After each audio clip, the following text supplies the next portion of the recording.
This movie is about a former professional baseball player who is now working as a debt collector for a big loan company owned by a mafia boss.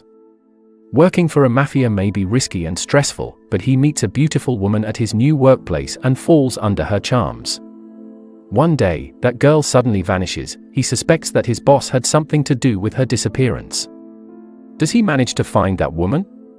Did his boss have something to do with her disappearance? Let's find out.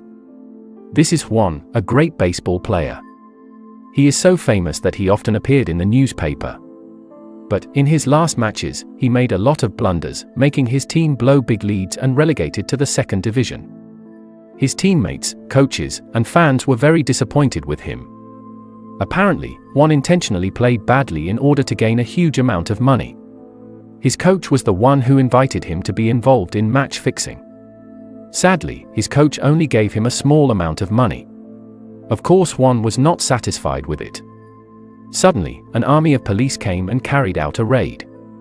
Everyone in that place was arrested and sent to jail, including Hwan. Hwan's career was completely over. Everyone mocked him. Few days later, he was suddenly released by a lawyer who he didn't even know. Hwan didn't ask much, he just left the prison and headed to the bookie's headquarters to get his money back. Turns out there was a man who was being beaten by a group of mafias because he couldn't pay his debt. Their leader's name is Yeon-soo. Hwan, who suddenly came without manners, made Yeon-soo angry and wanted to give him some lessons. But Hwan is strong enough to beat him and his men alone. The next day, Hwan found out that Yeon-soo was the one who helped him out of prison. He apologized to Yeon-soo for beating him. Yeon-soo wanted to forgive him, but Hwan had to pay compensation for beating him. When Hwan left the room, he passed a big mafia boss, Sang-ha, who leads a big loan company named Emperor Capital. Sang-ha knew Hwan even though Hwan didn't know him yet. It's because he was the one who ordered Yeon-soo to release him from jail. Hwan, who didn't have anything, decided to sleep at the baseball stadium before Sang-ha men came to pick him up.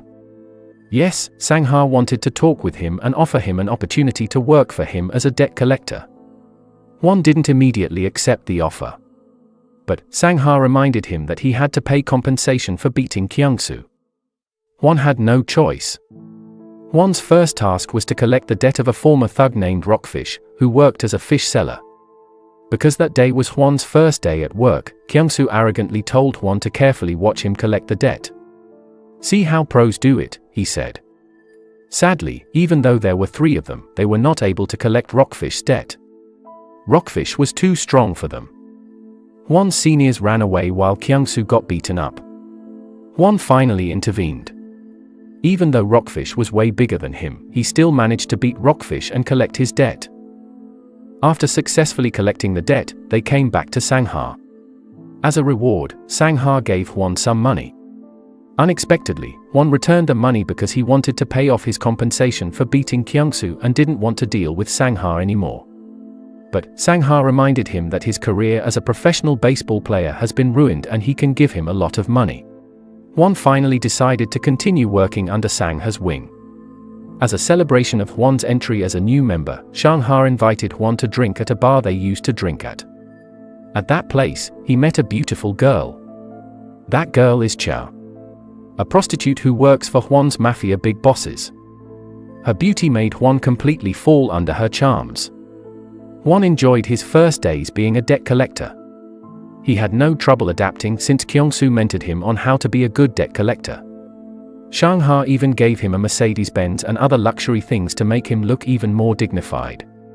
One night, an unexpected thing came to Hwan.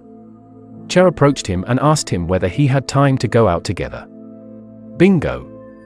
Of course, Hwan didn't want to waste this opportunity. The next day, they went for a walk at a riverside. Hwan really enjoyed his time together with her. However, an unpleasant thing happened. An old man suddenly approached Cha and started teasing her with inappropriate words. Hwan was not happy about it. He was so angry that he strangled that old man.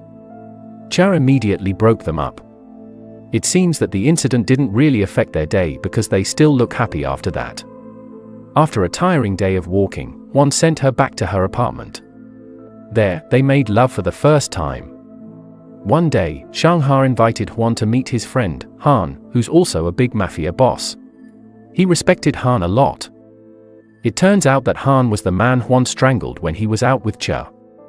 Hwan immediately saluted him because Hwan was too panicked. He didn't expect that the man he strangled was a big mafia boss.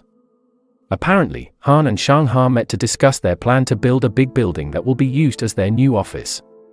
On the other hand, Hwan was getting better at doing his job as a debt collector. He always managed to complete his task without any problem.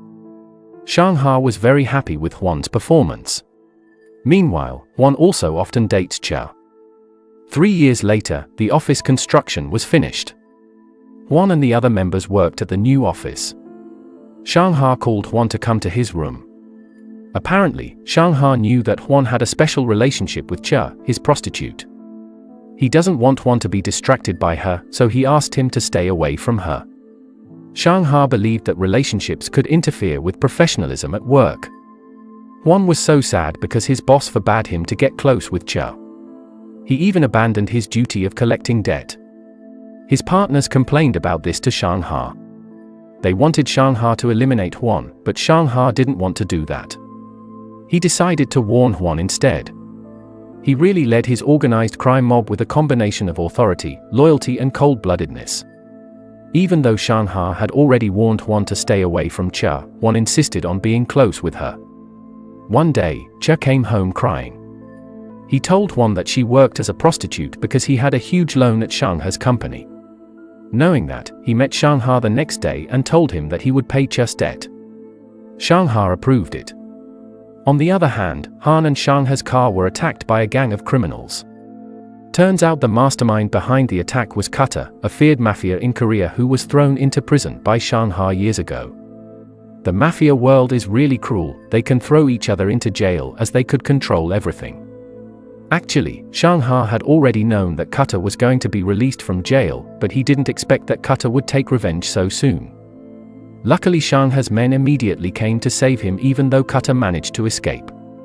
The next day, Sang-ha came to Cha's apartment and told her to stay away from Hwan. Sang-ha had no choice because his warning on Hwan didn't work. Cha was afraid that their safety would be in danger if she insisted on being close with Hwan. She decided to stay away and disappeared from Hwan. Realizing that Cha was missing, Hwan thought that Sang-ha had something to do with it. His relationship with Sang-ha is getting worse. On the other hand, because they thought Cutter was a serious threat to them, they were trying to eliminate him by attacking his headquarters. In that raid, the gang was led by Hwan. They walked into the house with knives in their hands. Of course, there were people who were on guard. They were surprised someone was trying to break through. The fight was unavoidable. Even though Hwan was alone, he was able to defeat them in no time. On the other hand, the other gangster members who broke through the headquarters separately managed to get in without any problems. There was bloodshed as they started to kill every person in that house. It seems that the people in that headquarters were not ready for their sudden attack. Unfortunately, even though they managed to kill everyone in the house, Cutter was not there. Cutter, who managed to escape, was trying to get revenge. This time, he successfully kidnapped Sang-ha and tortured him somewhere. Yeon-soo, who saw and knew where Sang-ha was kidnapped, immediately called Hwan. He told Hwan where Sang-ha was. Hwan rushed to that location to save his boss. Cutter, who was stronger and bigger than Hwan, was not an easy opponent for Hwan. Hwan had been knocked down several times, but Hwan didn't give up and finally found a way to beat him. Not only that, he also buried Cutter alive because he was so angry. At the end of the movie, Sang-ha and Hwan are making up and taking a rest after a tiring fight. On this occasion, Sang-ha told him that he and his men once collected a debt somewhere. That day, he saw a brave little kid who dared to fight his men alone even though his men finally beat that kid. Out of pity for the kid, he ordered his men to stop and then returned that boy's baseball. That day, Sang-ha planned to recruit that boy when he grew up. It was Hwan. Make sure to subscribe and turn on notifications so you can watch more videos like this. Thanks for watching, and see you next time.